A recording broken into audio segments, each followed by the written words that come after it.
Dear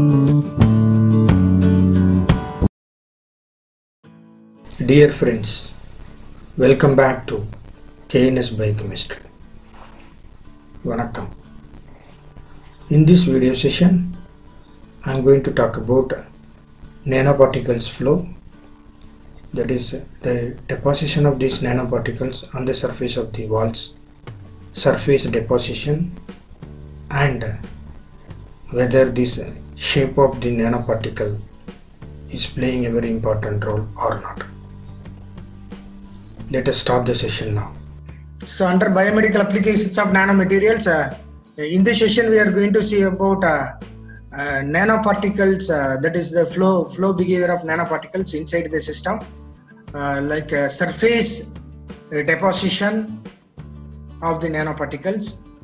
Then another important topic is does shape of nanoparticle matter. So that topic we are going to see now. So deposition on surfaces. That is the deposition of these nanoparticles on surfaces and attachment to receptors in flow conditions.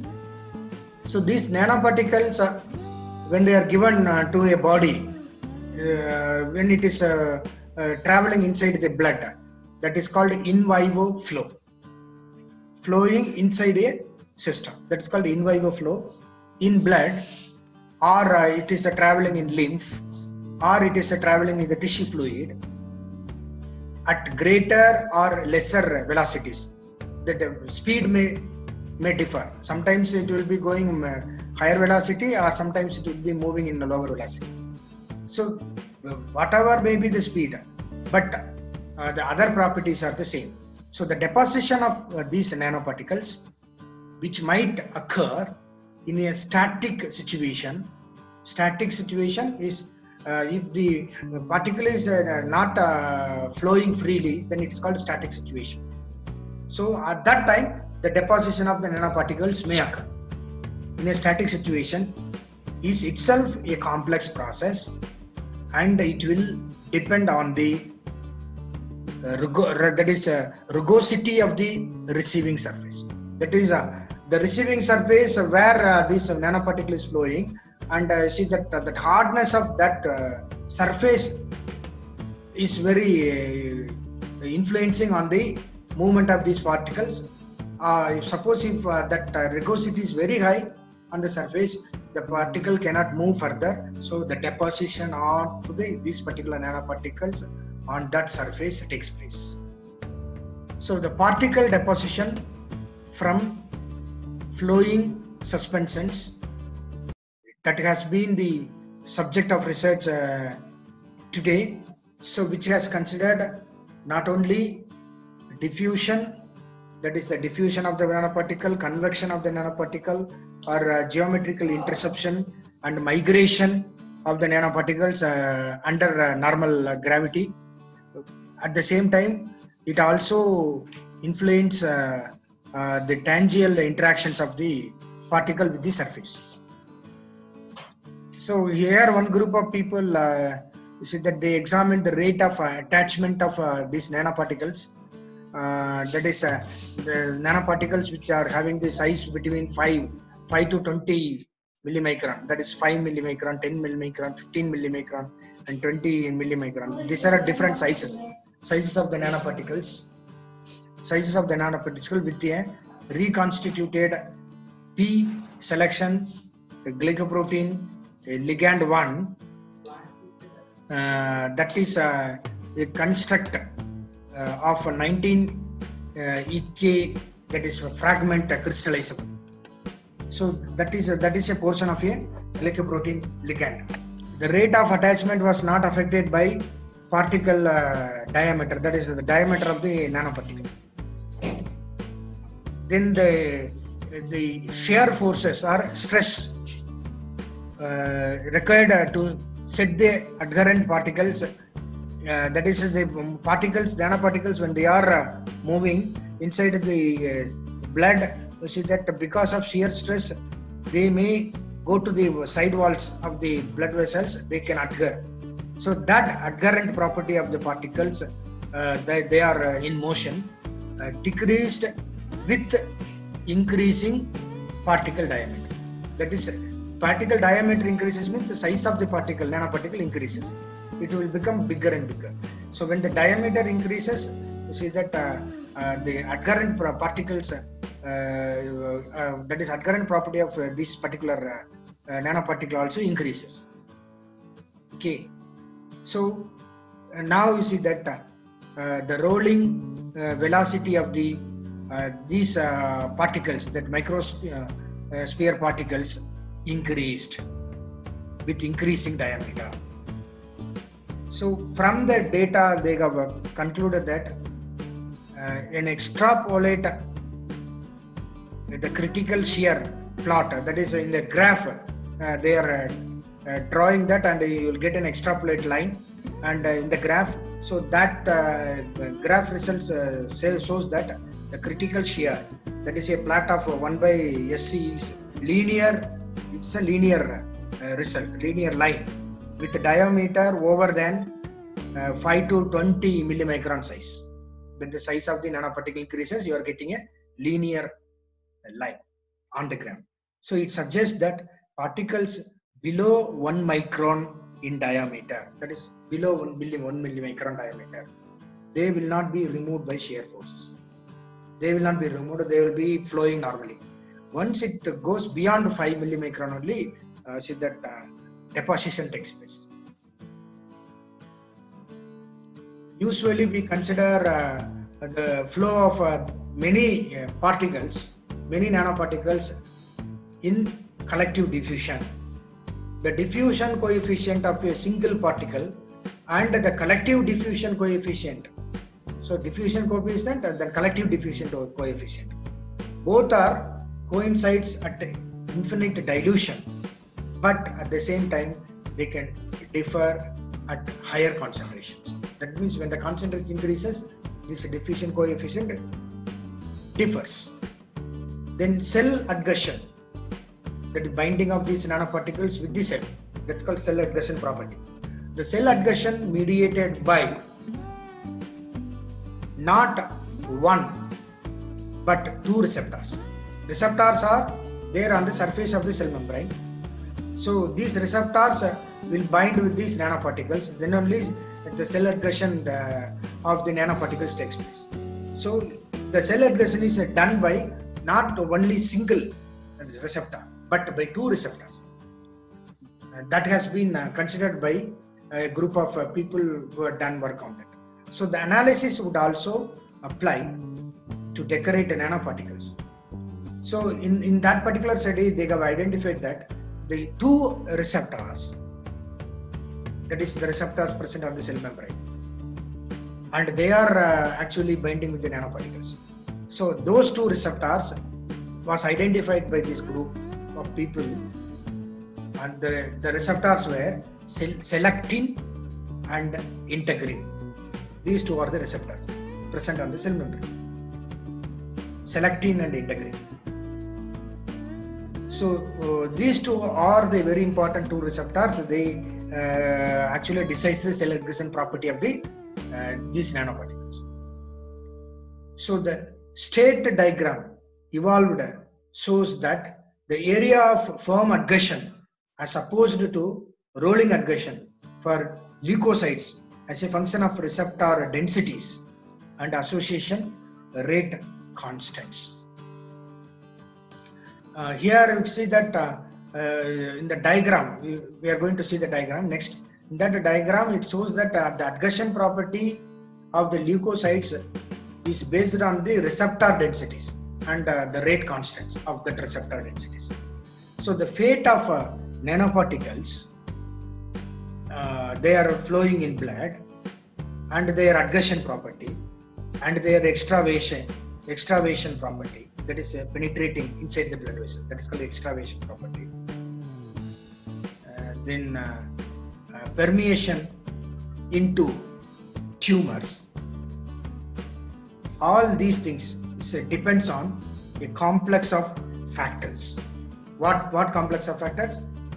such as a diameter, that is one factor, diameter of the nanoparticle, surface ligand density and orientation, then shape of the nanoparticle, then capillary diameter, that is the blood vessel diameter in which this nanoparticle is flowing, and rugosity of that blood vessel, bifurcation points, that is joining points or the branching points, then viscosity of the particle, and finally the flow gradients. These are all the factors.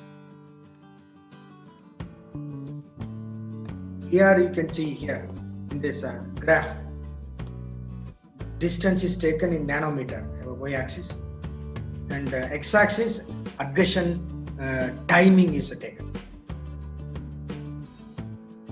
So here you see that transport of molecules, that is bigger molecules done by mass transport in the blood vessel. Then adhesion increases when you go this side, initial adhesion, then attachment, uptake. Here initial adhesion, steric repulsion takes place. Steric repulsion is done by the particle, nanoparticle. Then another one is electrostatic repulsion or attraction by the nanoparticle. One more force involved is van der Waals force, weak force. And this side attachment means it is hydrophobic interaction. Hydrophobic, both are water hating. So that the dissociation of the molecule is very important for this hydrophobic interaction. Then short range interactions. Short range interactions are a specific ligand receptor interaction. So here you can see the processes occurring in the deposition of the nanoparticles. These nanoparticles, they are flowing inside the blood vessels. So the deposition, that is property of the nanoparticles, they are in flow conditions, and as a function of the range of interaction forces. Interaction forces we are going to take here in nanometer, and the graph is drawn against interaction forces in distance, nanometer against adhesion time in x-axis. So at the start point, mass transport to the surface occurs here, mass surface. Then initial adhesion following through electrostatic attraction and van der Waals forces. This one, van der Waals forces, and steric repulsion also. Then hydrophobic interactions here, attachment. Hydrophobic interactions can play their part as well as specific receptor ligand interaction, which are short range interactions here, or sometimes it is specific ligand receptor interaction. So that is what we are getting in this graph. Then coming to the shape of the nanoparticles. The nanoparticles, they are flowing inside the blood vessel, and they may have different shape. Because if you want to study the shape of the nanoparticles, we can study it very easily. So for that, you have to go for TEM analysis or SEM analysis. TEM, transmission electron microscope analysis, SEM, scanning electron microscope analysis. So either TEM by SEM, you can find out the shape of the nanoparticle. You can study the shape of the nanoparticle. You can find out the shape of the nanoparticle. At what shape your nanoparticle is looking. That can be done using TEM or SEM.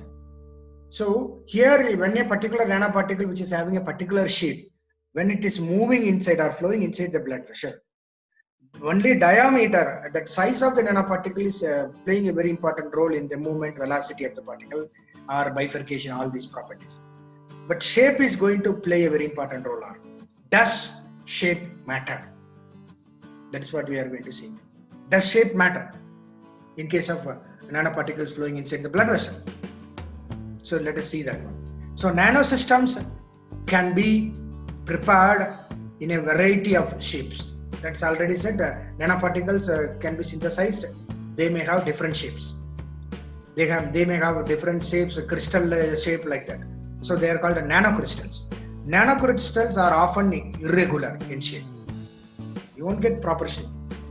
There are asymmetric carbon nanotubes. We have carbon nanotubes. They are nano materials.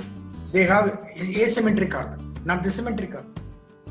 and they have surfactant and lipid vesicles can be produced as discs, polyhedral structures, toroids and tubes. These are all different shape of the nanoparticles. So the vesicle constructs often have dimensions larger than 500 nanometer. That is their size, the diameter size. It must be assumed that the vesicles in the nanometer size range, that is small vesicles, minute vesicles, they are having a nanometer size range, will be less affected. In these systems, shape is less important than membrane properties in controlling the release of encapsulated drug. That drug is encapsulated inside the nanoparticles. So if the nanoparticles, their size, nanometer size is very less, it's a small nanoparticle. So in that case, shape is not a problem. Shape will not affect at all. But the flow properties of the vesicular suspensions are clearly determined by shape and elasticity. So if you have a bigger molecule, a vesicular compound, which is there in the suspension, then definitely the flow properties of those vesicles are totally determined by shape and elasticity nature of the vesicles. So size varies, the shape is going to play a very important role. As most particulate delivery vectors, they have been spherical in shape. Little attention has been paid to the influence of shape on fate. Yet, it is known that the shape of environmental particles and fibers, for example, influences their fate and toxicity. So here you can see there are two different but related effects of particle flow, nanoparticle flow. Related effects. What are they? The effect of particle shape, that is one effect, shape of the nanoparticle. Second one, effect of particle size, that is size, diameter of the nanoparticle. So shape and size. The effect of shape and size and the characteristics on flow, that is nanoparticle flow rate, as well as the effect of flow on flexible particles is also there. Flexible, that is flexibility of the particles. So with elastic vesicles, that is those vesicles, they are having flexibility, they are called elastic vesicles. So these elastic vesicles, we have seen that shape matters always. Even though it is an elastic vesicle, the vesicles are having bigger size. Size is important here. So even though they are very elastic, but because of the bigger size, shape is going to play a very important role here. Shape matters because it affects flow rate and potential fate in vivo through extravasation, for instance. So now you can see that elasticity also allows vesicles to be transported in vessels which would be blocked by solid particles. So now elasticity is playing a very important role here. So the elasticity and the viscoelasticity of such systems may be important in differentiating them from solid nanoparticles. So there are a few studies have been done on this shape, which have considered the motion of ellipsoidal particles. Ellipsoid means that shape, particular shape, ellipsoidal shape.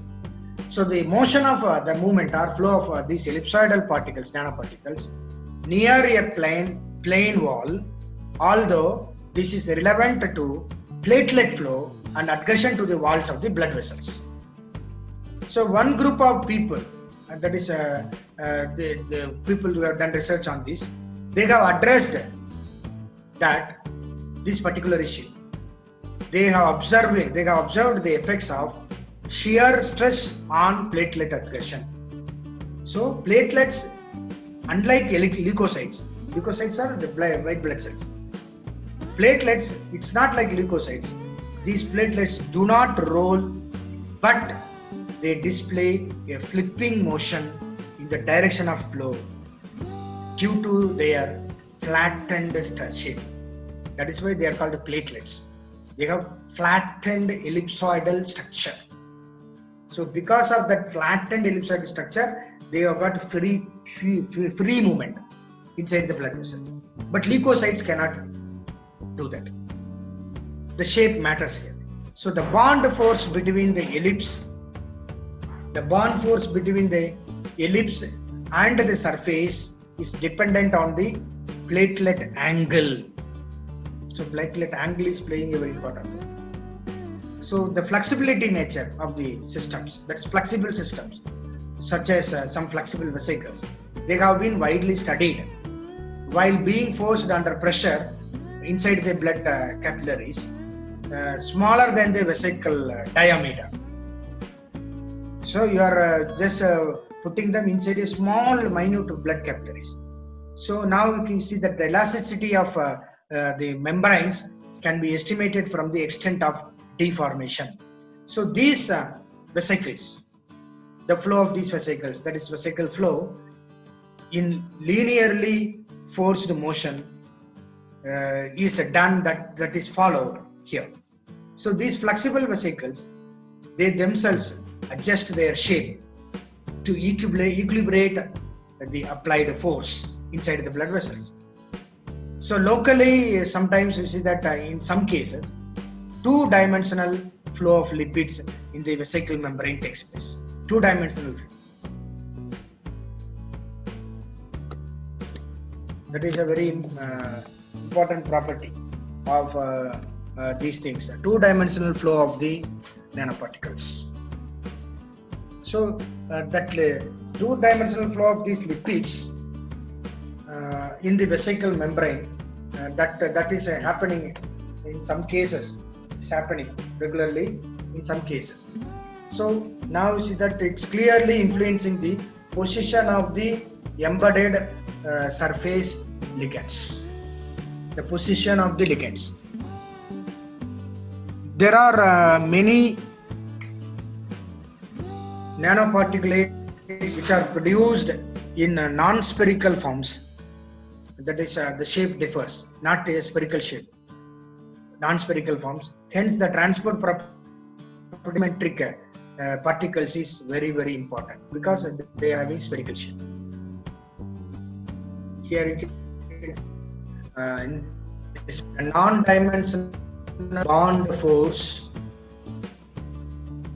as a function of the angle of an ellipsoidal plate passing through 0. The platelet is in 90-degree angle to the surface. So here you see that platelet angle is taken in x-axis, alpha angle, 3x by 2, x by 4. That is the angle. X, and this side in y-axis, non-dimensional bond force. This force is F is taken in y-axis. So here you see that this is a platelet.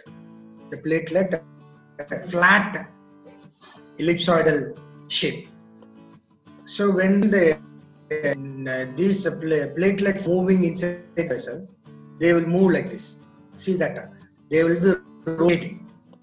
The rolling happens because of the linear, that shear force which is created inside the blood vessel. So this is the direction of flow. This is the arrow mark, direct flow of these platelets inside the blood vessel. So they are rolling inside the blood vessels very comfortably. Why that comfortable flexibility comes? The shape of platelets. That is shown here graph. Platelet angle, in which angle? That alpha. This is the angle between the surface and this diameter, the center point of that angle is alpha.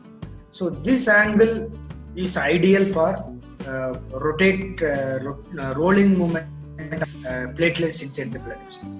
So that, how did you get this alpha angle? From the graph.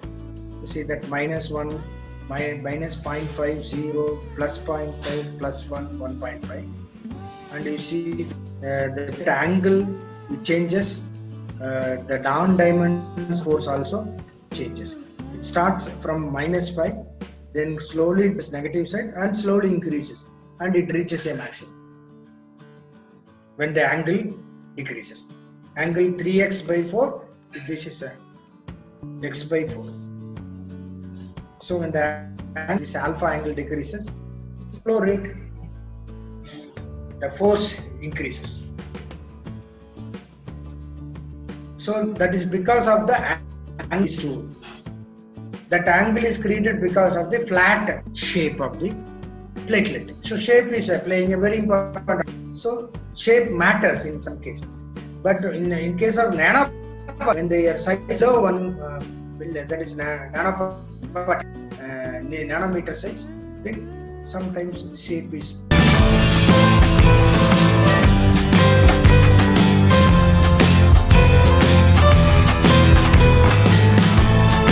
Friends, we have seen about the properties of the nanoparticles, the flow of nanoparticles inside the system, that is in vivo nanoparticle flow.